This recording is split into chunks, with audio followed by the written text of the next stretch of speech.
드시면서 네, 같이 보시고 나눔을 시간들을 가질 수 있으면 좋겠습니다. 저희들도 이렇게 사역을 하다 보면 가끔 이렇게 강의를 해야 되는 경우들이 생기는데 이제 보이시나요? 제 이렇게 심장이 떨리는 요만큼까지 왔다 갔다 하는 것들이 보이십니까? 네.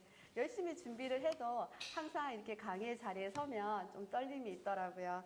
네. 근데 이 시간은 뭐 엄청난 것들을 얻어가는 시간이라기보다도 우리가 다 아는 내용이기는 한데 그것을 좀 정리해서 우리의 방향을 어느 쪽으로 향할 것인지, 그래서 우리가 그쪽으로 시선을 함께 모으자라는 그런 시간이다 생각하시면 좋을 것 같습니다. 그리고 뭐 제가 아는 지식을 전달하는 시간이라기보다도 우리가 같이 고민하는 시간이니까 나중에 또 나눔의 시간들이 있을 거거든요. 그래서 나누고 싶은 내용들이 생각나시면 이렇게 적어 두셨다가 같이 나눔을 할 수 있으면 좋겠습니다. 네, 그럼 제가 시작할게요. 저의 주제는 위드 코로나 시대에 가정 사역을 위한 우리 교사들은 어떤 역할을 해야 되는가, 그리고 그 심각성은 어떠한가에 대해서 같이 고민해 보려고 합니다. 어느 굴지에 굴지에 어떤 회사 어떤 임원이 자기의 페이스북에 이런 글을 올렸다고 해요. 누가 우리 회사의 디지털 혁신을 이끌어가고 있는가라는 질문을 했대요. 1번 최고 경영자, 2번 최고 기술자, 3번 코로나19. 무엇일까요? 맞습니다. 코로나19예요. 네. 자, 우리는 이런 질문을 할 수 있을 것 같아요. 누가 우리 교회의 변화를 이끌어가고 있을까요? 1번 담임 목사님, 2번 교사, 3번 코로나19. 무엇일까요? 네, 똑같이 코로나19예요. 네. 자, 토마스 프리드먼이라고 하는 칼럼니스트가 앞으로의 세상에 대해서 코로나 이전과 코로나 이후로 나누었대요. 그래서 코로나 이전의 세상은 어떠했냐면 자본이었고 독점이었어요. 경쟁에서 내가 이기며 되는 거였어요. 그래서 BC, 코로나 이전의 세상은 이러한 세상이었어요. 그런데 앞으로 코로나 이후, 애프터 코로나, A씨의 세상은 어떠할 것인가에 대해서 이 사람이 얘기를 했는데 뭐냐면, 내가 아무리 잘해도, 내가 아무리 독점하고 경쟁에서 이겨도 옆에 사람이 코로나에 걸리면 모든 것이 다 올스톱 되는 것을 경험을 한 거예요. 코로나를 하면서. 그래서 애프터 코로나 A씨의 세상은 이렇게 공감과 공유의 세상이 되어질 것이다 라고 이야기를 했다고 합니다. 자, 이 코로나는요, 우리 교회에도 우리가 교회가 가지고 있던 여러 가지 생각들에도 엄청난 변화와 영향을 주는 것 같습니다. 우리는요, 코로나를 겪으면서 서로를 멀리하고 예배를 멈추고 또 소모임도 멈추고 식탁의 교제를 멈추었어요. 모든 것을 멈추면서 그러면서 우리는 무엇을 보았냐면 내 신앙의 민낯을 내가 보게 된 거예요. 저 자신도 온라인으로 예배 드릴 때 사역자라고 하면서도 제대로 예배 드렸나라는 고민이 생길 정도였어요. 그러면서 옆에 교회에 다른 대형 교회에 교회 학교가 무너지는 것들을 우리가 보았어요.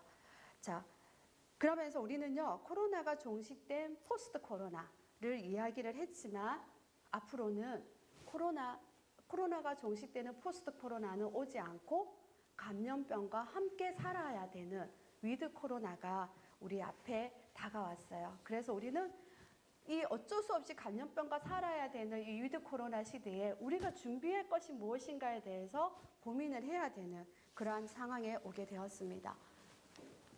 자, 1907년 평양 대부흥을 기점으로 해서 쉼없이 한국교회는 달리기만을 했어요. 그런데 유례없는 코로나19 사태를 겪으면서 모든 것이 올스톱 되었어요. 그러면서 그동안 우리가 위기 했는데 진짜 우리 한국 기독교가 위기구나 라는 것들을 알게 되었고, 그러면 우리는 계속 이게 맞다고 달리기를 했는데 이 방향이 이게 맞는 거였어? 정말 이 방향이 확실한 거 맞아? 라는 것에 대해서 우리가 다시 점검하는 시간을 이 코로나를 겪으면서 생각을 하게 되었어요. 그동안은 달리는 속도가 중요했다면 이제는 정확한 방향을 점검할 시기에 서 있게 되었습니다. 마치 이 달팽이처럼 천천히 가더라도 우리의 방향을 재점검해야 되지 않을까라는 시기에 온 것이죠. 거기에 이렇게 동력하시는 우리 선생님들의 절대적인 동의와 협력이 너무너무 필요한 시점입니다. 그래서 이런 것들을 같이 고민하고 다음 세대를 우리가 품을 수 있는 방법들을 고민하자라고 해서 우리가 이렇게 교사 세미나를 하게 되었어요.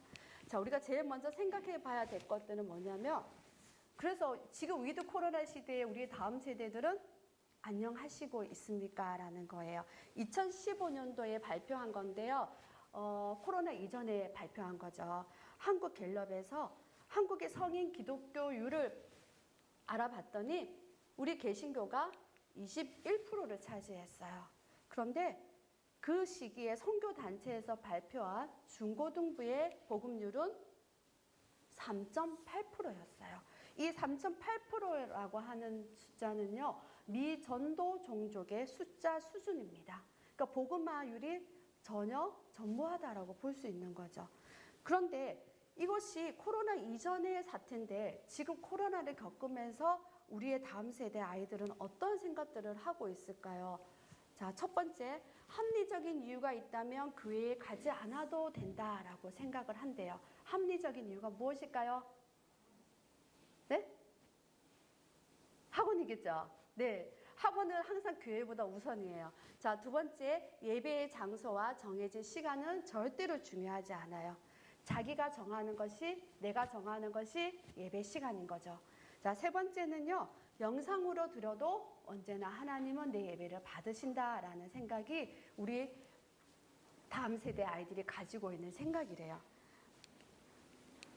우리는요, 포스트 모더니즘 세상을 살고 있어요. 포스트 모더니즘이라고 하는 거는 어려운 게 아니고 다양성을 인정하는 세상이에요. 아, 너가 이렇게 생각해? 그러면 오케이. 아, 너는 이렇게 생각해? 그럼 맞는 거야. 세상의 기준은 없고 내가 생각할 때 나에게 좋은 것은 선이고 내가 나쁜 것은, 내가 싫은 것은 악인 세상. 그것이 포스트 모더니즘의 세상이에요. 그런데 우리 모두는 그 생각이 우리 내면 속에 조금씩 자리하고 있어요. 그게 문제점이 뭐냐면 진리가 없어졌다는 거예요. 우리 그리스도인들은 성경을 기준으로 선과 악이 나누어져야 되는데 포스트 모더니즘의 생각이 들어있는 요즘 세상에는 진리가 없어요. 내가 좋으면 선이고 내가 싫으면 악인 세상이니까. 그런데 이런 포스트 모더니즘에 코로나19가 겹치면서 아이들은 이런 생각을 하게 되는 거죠. 네가 원하는 시간이 언제야? 그것이 진리야. 네가 생각하는 거, 네가 원하는 거 그때 예배드리면 되는 거야. 언제든 예배드려도 하나님은 받으시는 거야. 온라인으로 예배를 드리고 싶어? 그럼 그렇게 하면 돼. 누워서 예배드리고 싶어? 그럼 그렇게 하면 돼. 예배 지나가면서 틀어놓고 들으면 돼. 예배는 보면 돼. 이런 생각들이 우리 코로나 시대를 겪으면서 다음 세대들에게 자리 잡고 있는 거예요.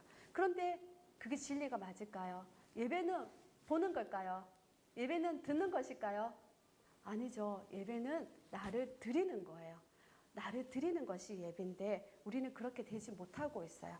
자, 포스트 모더니즘 사상이 깊게 배어있는 현대인들에게 이 코로나가 겹치면서 온라인이라고 하는 편리성 때문에 이 온라인의 세상은 진짜 어마무시하게 커져버렸고 우리의 다음 세대에게 미친 영향력은 엄청나게 커졌습니다.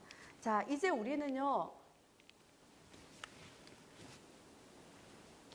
이 코로나와 함께 무조건 살아야 합니다. 그 말은 우리의 생활 속에서 컨택이 어려운 시기, 접촉이 어려운 시기, 어떻게든 거리 두기는 일정한 선택이 아니라 필수의 세상을 살아가야 하는 그러한 시대에 시대가 도래했습니다. 그럼 어떠한 형태로든 적절한 거리 두기는 우리 삶의 모든 부분에서 적용이 될 거예요.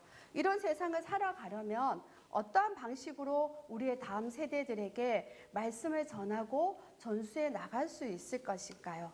그 해법은 바로 가정에 있습니다. 왜냐하면 가정은 이게 좀 잘 안 된다, 그죠? 가정은 마지막까지 허락된 대면 공동체이기 때문입니다. 대면 공동체. 가정은 어떠한 경우에도 어떠한 상황에서도 최후까지 마주할 수 있는 대상이에요. 그러므로 가장 강력한 힘은 어디에 있을까요? 가정에 있습니다. 네, 가장 강력한 힘은 우리의 가정에 있어요. 자, 저는요, 이 코로나 시대를 겪으면서 종교개혁의 시대처럼 오직 성경대로, 루터가 그렇게 외쳤던 오직 성경으로 우리를 회개하게, 우리를 돌아서게 하시는 하나님의 마음이 좀 느껴지는 것 같아요.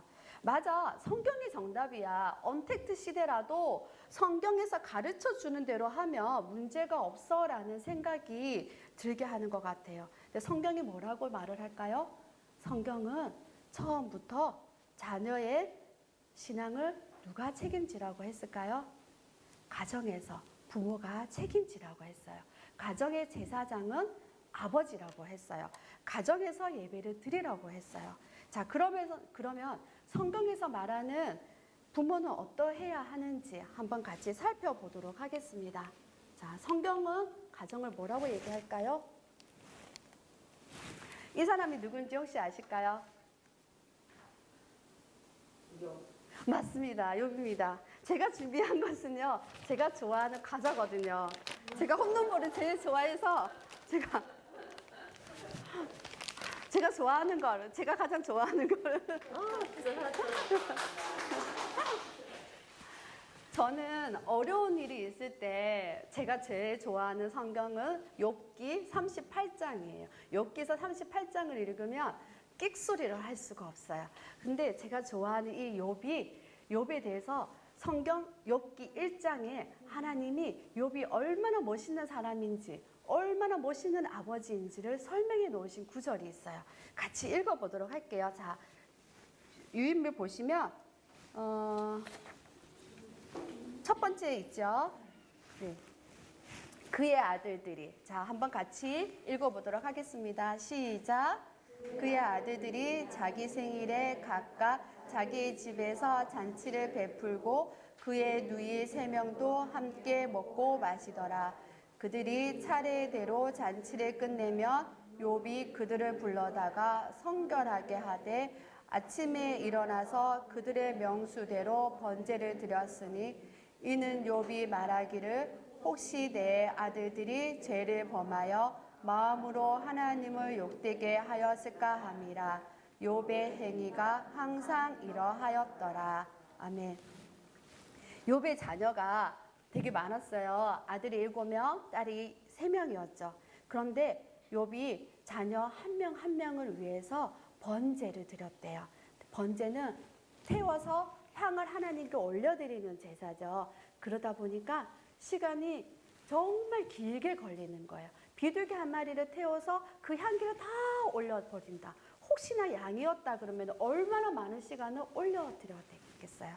그런데 욥은 혹시나 내 자녀가 하나님 앞에 죄를 지었을까 봐, 불식간이라도 하나님을 배반하였을까 봐 염려하는 마음으로 제사를 지냈대요. 그런데 명수대로 그 자녀의 명수대로, 그럼 10명의 자녀의 명수대로 번제를 하나님 앞에 올려드렸대요.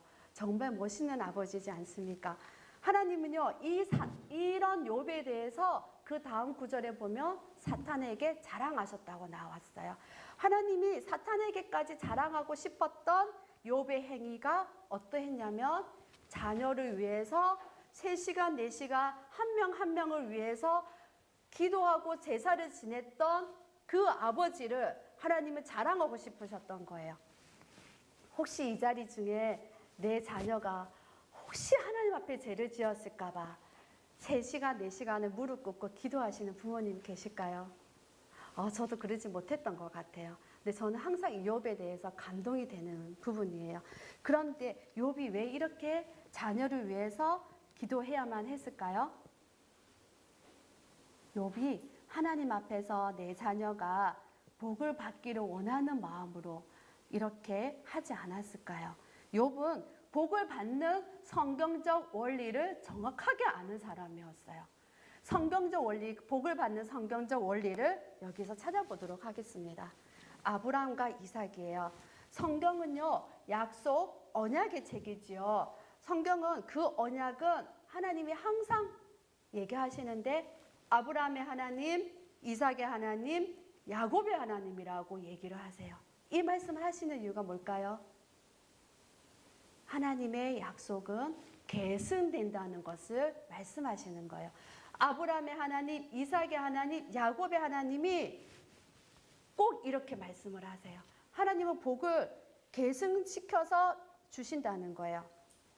자, 이 성경 구절을 같이 한번 읽어볼게요. 자, 같이 시작. 그 밤에 여호와께서 그에게 나타나 이르시되 나는 내 아버지 아브라함의 하나님이니 두려워하지 말라. 내 종 아브라함을 위하여 내가 너와 함께 있어 내게 복을 주어 내 자손이 번성하게 하리라 하신지라. 아멘. 누구에게 하신 말씀일까요? 맞습니다. 하나님이요, 이삭에게 밤에 나타나셨어요. 그래서 이삭에게 말씀하세요. 내가 너에게 복을 줄 거야. 내가 너의 자손을 번성하게 할 거야. 그런데 내가 너에게 복을 주는 이유가 뭔지 알아? 내 종 아브라함을, 너의 아버지 아브라함을 위해서 내가 너의 아버지 아브라함과 한 약속이 있거든. 그 약속을 지키기 위해서 내가 이삭 너를 찾아왔어. 그리고 이삭 너에게 복을 줄 거야.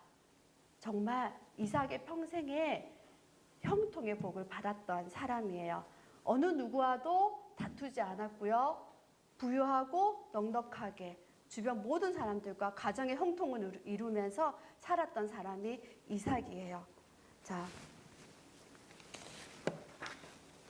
하나님은 우리가 이렇게 욥과 같이 아브라함과 같이 멋진 부모, 멋진 아버지, 멋진 어머니가 되어서 우리의 자녀들이 온전히 자라기를 하나님은 원하십니다. 그래서 이렇게 하나님은 가르치라고 직접 또 가르쳐 주셨어요. 그래서 너희들이 이런 부모가 되어서 너희의 자녀들을 가르치는데 이런 교육의 목표를 가지고 이 목적을 가지고 가르쳐야 돼 라고 말씀해 주셨어요. 그게 뭐냐면 신명기서입니다.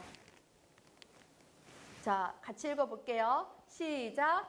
이스라엘아 들으라. 우리 하나님 여호와는 오직 유일하신 여호와시니 너는 마음을 다하고 뜻을 다하고 힘을 다하여 내 하나님 여호와를 사랑하라. 네. 혹시 마음에 드시는 부분 주치신 거 있으십니까? 네. 자, 교육의 목표가 여기 나와 있어요. 이스라엘아 들으라. 이 말은 히브리어로 세마라고 하죠. 많이 들어보셨죠? 자, 이건 명령형으로 시작하는 거예요. 들으라 이스라엘이여. 절대적으로 너희는 들어야 해. 첫 번째 교육의 목표는 듣는 거예요. 무엇을 들어야 될까요? 여호와 하나님이 오직 유일하신 하나님이신 것을 들으라는 거예요. 이것이 너희들이 너희 자녀들에게 가르쳐야 할 교육의 첫 번째 되는 목적이야. 다른 신은 없어. 하나님이 유일신인 것을 너희 자녀들에게 가르치라는 거예요. 두 번째 목표가 무엇일까요? 맞습니다. 사랑하라는 거예요. 무엇을 사랑하라고요? 내 하나님 여호와를 사랑하라는 거예요. 하나님을 전 인격적으로 사랑하는 세대를 만들라는 거예요. 즉 기독교 교육 여호와가 유일하신 하나님이신 것과 두 번째 하나님을 전 인격적으로 사랑하도록 너의 자녀들을 가르치라는 거예요. 자, 그런데 그것을 어떻게 가르치냐? 내 자녀에게 부지런히 가르치는데 어느 정도로까지 가르쳐야 되냐면 그것을 손목에 메어서 기호로 삼고 이마에 미간을 붙여서 표로 삼을 정도로 내 자녀 몸에서 떨어지지 않을 정도로 가르치라는 거예요. 이것이 하나님이 말씀하시는 교육의 목표입니다. 그런데 이것을 누가 해야 될까요? 자, 구인 광고가 났습니다. 기동성이 대단해야 합니다. 일하는 동안 지속적으로 서 있어야 합니다. 업무 시간은 일주일에 135시간 혹은 무한정입니다. 뛰어난 협상 기술과 인간관계의 기술이 필요하고요. 의학과 재정과 요리법에 대해서 학위가 필요할 수도 있어요. 경우에 따라서는 고객과 함께 밤을 새워야 합니다. 생명을 대신하는 희생을 하기도 해야 하고요.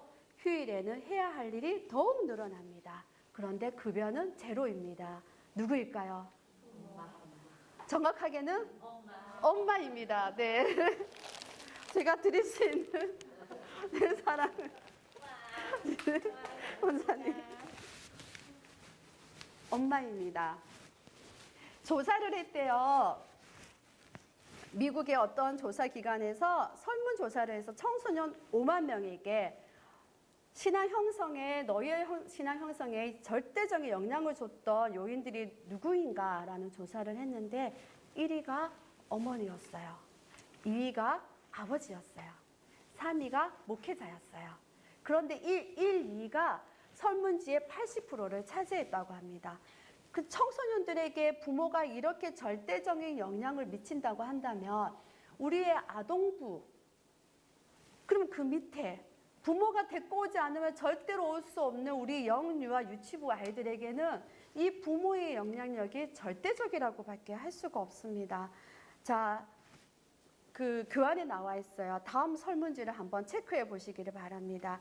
미국의 루터 신학교와 사우스 웨스턴 침례 신학교에서 공동으로 조사한 연구인데요. 우리 아이들 중에서 성인이 되어서도 신앙을 지속적으로 유지하는 사람들의 공통된 요인을 알아봤대요. 자, 첫 번째가 한번 생각을 한번 해보세요. 내 자녀가 어떤가? 자, 첫 번째, 신앙이 가정의 정체성과 라이프 스타일에 깊이 배어 있다. 이게 주일에 손을 잡고 교회를 간다던가 식사 기도를 항상 같이 하고 부모가 아이를 위해서 기도로 해주고 잠을 재우고 또 성경 이야기를 가정 안에서 항상 한다든지 이런 신앙의 라이프 스타일이 가정의 라이프 스타일이 이런 신앙에 젖어 있습니까? 두 번째, 크리스천 자녀의 삶에 신앙적으로 영향력을 주는 3명 이상의 성인 멘토가 있습니까? 세 번째, 단기 선교와 같은 봉사에 3개월 이상 참여한 경험이 있습니까? 네 번째, 만족스럽고 유익한 교회 생활의 경험이 있습니까? 예배와 설교에서 감동을 경험했으며 공동체에서 존중과 환영을 받은 적이 있습니까? 다섯 번째, 10살 이후로 여러 가지 방식으로 교회에서 리더십 파트에 참여했습니까?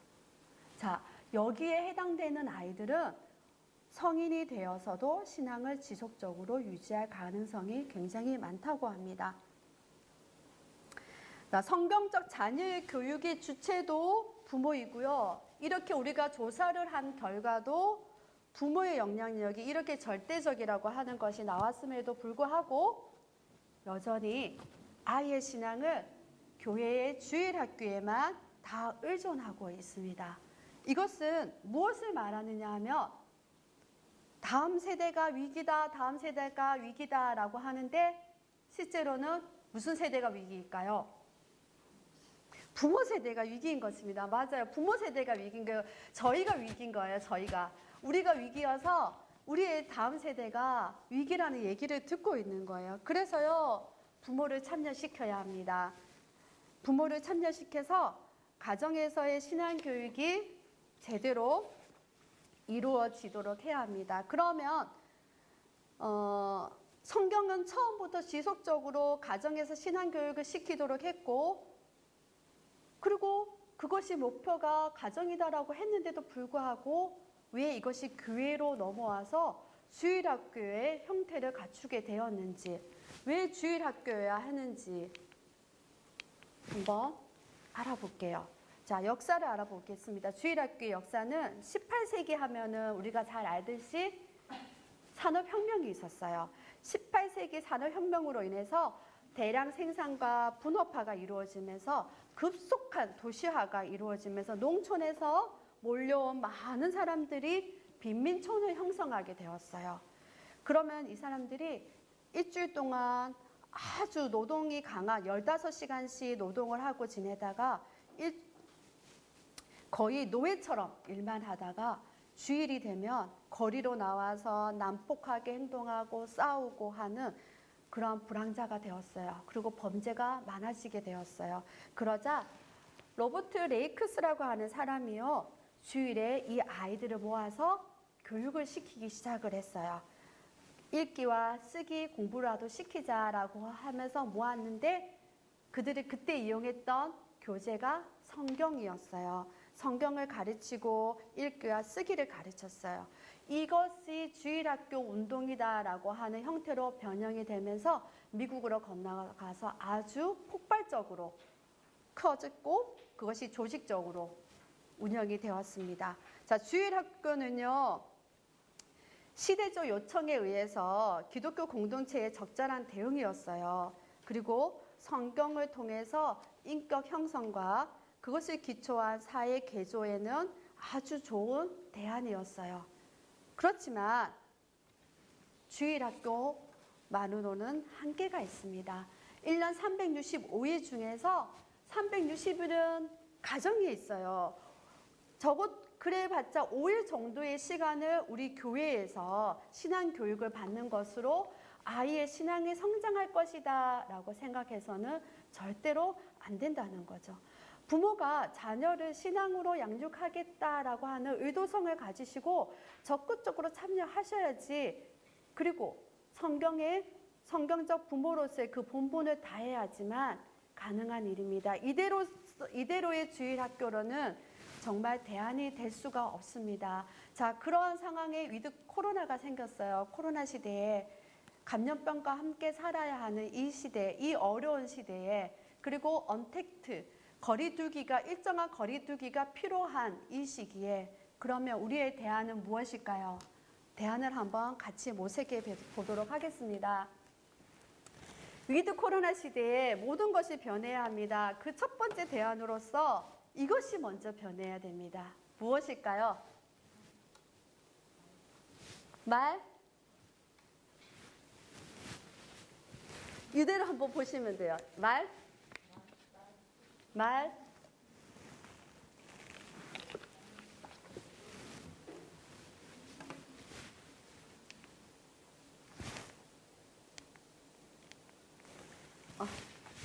말이 걸기입니다. 말이 걸기. 자, 네. 말을 걸어놨어요. 네. 첫 번째 우리의 대안은요, 무엇이 변해야 되냐면 소통의 방법이 변해야 합니다. 자, 우리는 앞으로 어떤 방식으로든 세상을 향하여 복음을 전하고 다음 세대와 소통을 해야 되는데, 우리는 어떤 방식으로 소통을 해야 될까요? 소통을 잘했던 사람이 있어요. 바울이라는 사람인데요. 바울은 어떻게 소통을 했는가 한번 읽어볼게요. 여기 소통의 방법이 나옵니다. 이 편지를 너희에게서 읽은 후에 라우디게아의 교회에서도 읽게 하고, 또 라우디게아로부터 오는 편지를 너희도 읽으라. 골로새서 4장 16절. 소통의 방법이 무엇이죠? 예, 편지였어요. 자, 바울은 그 당시 커뮤니케이션의 방법이었던 편지를 통해서 복음을 전했어요. 바울이 만약에 지금 태어났다면 어떤 방법으로 소통했을까요? 바울은 아마 아주 유명한 유튜버가 되지 않았을까요? 네. 자, 커뮤니케이션의 방법이 많이 바뀌고 있어요.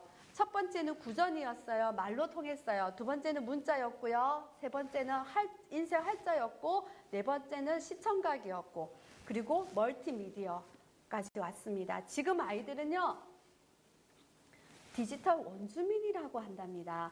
태어날 때부터 얘네들은 디지털을 자유자재로 사용할 줄 아는 아이들이라고 해요. 그러면 디지털 원주민의 시대를 살아가는 이 아이들과 우리는 어떻게 소통할 수 있을까요? 그 방법은 바로 이 모든 것을 이용을 해야 됩니다. 때로는요, 대면일 수도 있어요. 때로는요, 이모티콘일 수도 있어요. 때로는 줌일 수도 있어요. 예전에는 오프라인이냐, 온라인이냐, 그 두 개의 방법 중에서 우리가 고민을 했다면, 이제는 그 모든 것들을 이용을 해서 우리의 다음 세대들과 소통해야 돼요. 주일에는요, 교회에서 오프라인 방식으로 아이들에게 대면으로 복음을 전해야 돼요. 그리고 주중에는 집에 가서 온라인의 방식으로 우리가 무엇인가를 소스를 제공해야 되고, 그리고 집에서 그것이 주일에 선포되었던 말씀들이 주중에 그것이 실현되는 장으로서 가정이 사용되어져요. 가정에서 그것을 할 수 있어야 되는 거예요. 자, 그래서 이 시대를 무엇이라고 하냐면 온라인, 오프라인을 다 합친 온라인의 시대입니다. 네, 이제는 모든 소통의 창구를 이용해서 말씀 사역과 교육 사역이 이루어져야 합니다. 두 번째, 우리의 대안은 무엇일까요? 바로 부모 세대와 다음 세대를 연결해야 합니다. 자, 위드 코로나 시대의 솔루션은 연계입니다. 연계. 교회와 가정이 연계되고 교사와 부모가 연계해서 위드 코로나 시대에 어떻게 우리가 다음 세대를 키울 것인지에 대한 답을 찾아야 합니다.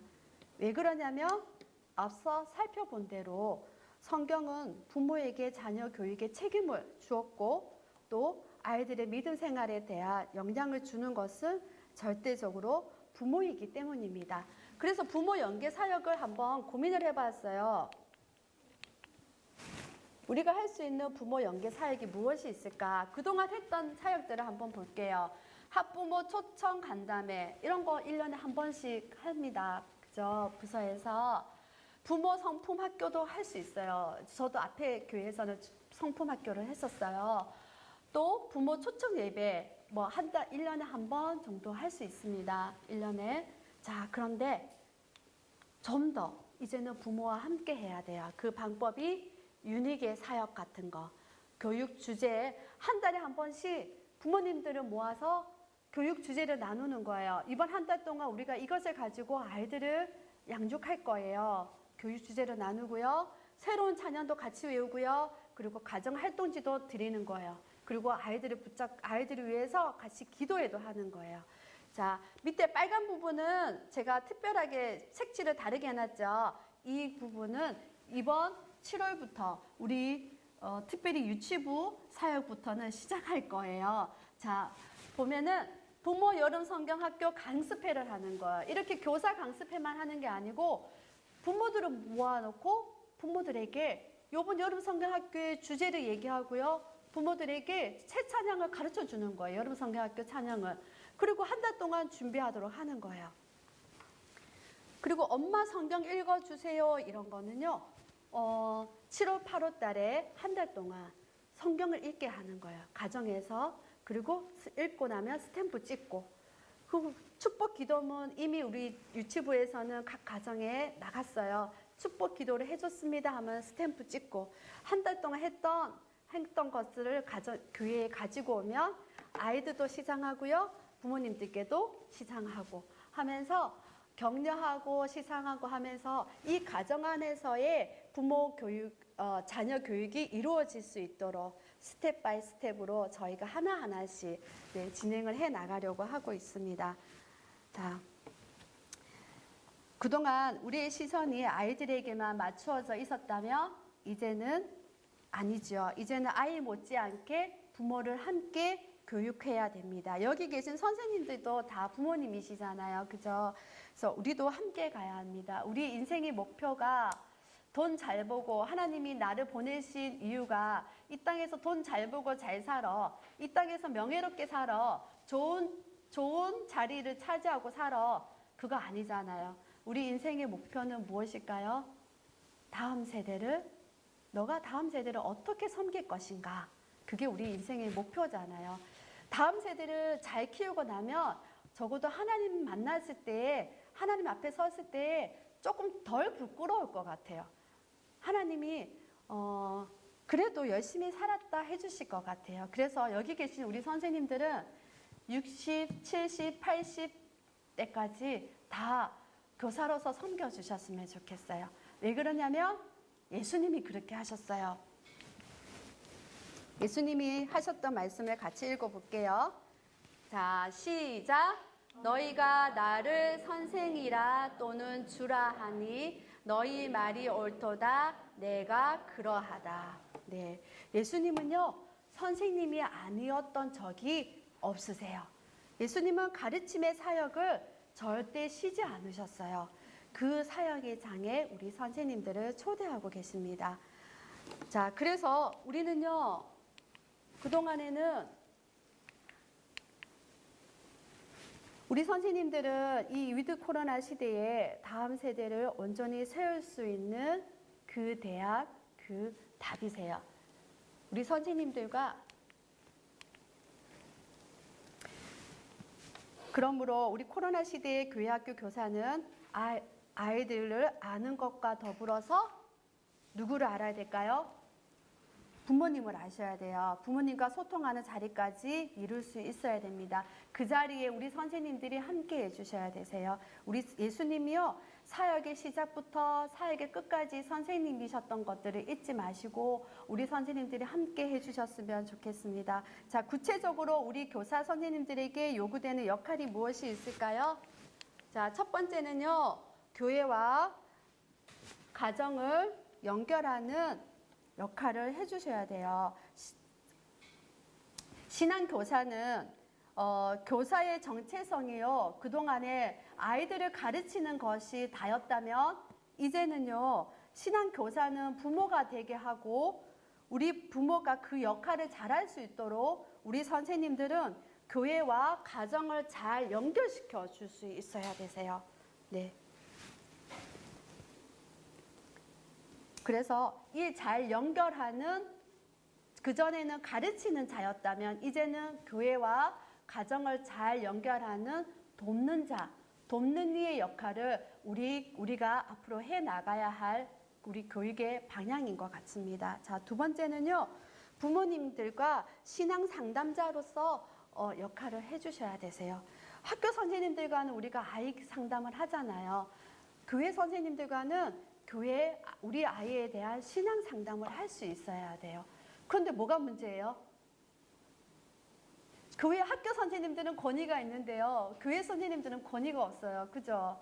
근데 우리 선생님들부터 바뀌었으면 좋겠어요. 우리 아이들을 맡고 있는 선생님들 계시잖아요. 교회 선생님들. 우리가 그 선생님들을 먼저 권위를 좀 세워줄 수 있으면 좋겠어요. 그래서 그 선생님들과 우리 아이가 예배를 잘 드리는지 우리 아이의 신앙 상태가 어떤지에 대해서 우리도 먼저 그 선생님들과 상담할 수 있어야 되고 나도 내가 맡고 있는 아이들에 대해서 우리 부모님들과 상담을 해줄 수 있어야 되세요.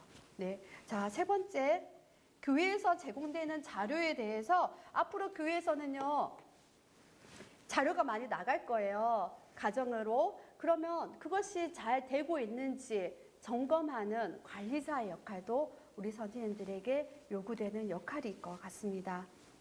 자, 네 번째는요. 훈련된 자. 목사님이 말씀하셨는데 우리 선생님들이 먼저 준비되고 훈련된 선생님들이 되셔서 또 우리가 부모로서 우리가 가정 안에서 우리가 제대로 서고 또 교사로서 교회 학교 안에서 아이들을 잘 가르칠 수 있으면 좋겠습니다. 자, 이제 우리는요. 지난 18세기, 19세기, 20세기까지는 주일 학교만을 의지했다면 이제 주일 학교에서 아이들만을 대상으로 하던 그 교육의 방향을 바꿔서 부모를 함께 섬기고 교육을 해야 되는 그 시점에 서 있습니다. 교회는 앞으로 부모 참여를 훨씬 더 많이 확대할 것이고 우리 선생님들께는 다양한 모양의 섬김과 역할이 주어질 것입니다. 그런데 그것이 처음부터 성경의 가르침이었고 성경의 방향이었습니다. 이제 마무리를 하려고 합니다. 5분이 남았네요. 자, 기독교 2000년의 역사 속에서 교회는 한 번도 어렵지 않았던 적이 없습니다. 하지만 우리 믿음의 선배들은요, 그것을 이겨내고 버텨왔어요. 그래서 우리가 이 자리까지 올 수 있었어요. 이제는 우리의 차례입니다. 우리가 조금 더 힘을 내고 노력해서 우리의 이 시기, 이 어려운 시기들을 버티면은요, 우리의 다음 세대, 우리의 자녀들, 우리의 후배들이 또 우리가 그러했던 것처럼 이 어려운 시대를 이겨내고 헌신해서 달려갈 것입니다. 변화는 두렵기는 하지만 그것은 우리에게 귀한 기회가 될 것입니다. 예수님은 사역의 처음부터 선생님이셨고요. 마지막까지 선생님으로서의 가르침을 놓지 않으셨습니다. 교회와 가정이 연계해서 우리의 다른 세대가 아닌 다음 세대를 키워내기 위해서는 동력하시는 우리 선생님들, 그리고 저희 교역자, 그리고 우리 교회가 하나된 마음으로 한 방향을 향해서 나아가야 합니다. 선생님들께 정말 간절히 부탁드리고 싶은 건 시선을 모아주십시오. 교회와 가정이 함께 간다면 소망이 없던 우리의 다음 세대는 분명히 빛이 있을 것입니다. 모두 힘들다고 하는 이 시기에 다음 세대를 향한 뜨거운 사랑으로 가득 찬 우리 교사 선생님들이 더 힘차게 일어나서 코로나19와 맞서 주시기를 부탁드립니다. 우리 안에 하나님은 분명히 새 일을 행하실 것이에요. 위드 코로나 시대에도 하나님은 우리를 통해서 새 일을 보여주시고 새 일을 행해 나가실 것입니다. 그럴 때에 하나님의 손에 귀하게 쓰임받는 우리 선생님들이 다 되셨으면 좋겠습니다. 마지막으로 우리 여름 성경학교의 주제 말씀이에요. 말씀을 같이 한번 읽어보고 마무리하겠습니다. 시작! 주 여호와께서 이 뼈들에게 이같이 말씀하시기를 내가 생기를 너희에게 들어가게 하리니 너희가 살아나리라. 아멘. 절망의 시대를 살아가는 오늘 우리에게 오직 희망을 주시는 하나님만 의지하라고 말씀하십니다. 그러면 저 마른 뼈들과 같이 희망이 없어 보이는 이 시대에도 하나님이 다시 우리를 살아나게 해주신다고 말씀하십니다. 분명히 여름 사역 가운데 하나님이 우리에게 살아나는 경험을 해주실 것입니다. 이것이 경험이 되어지는 이번 여름 성경학교 여름 사역이 되었으면 좋겠고 앞으로 우리 다음 세대 사역이 되기를 간절히 소망합니다. 네, 감사합니다. 이것으로 마치겠습니다.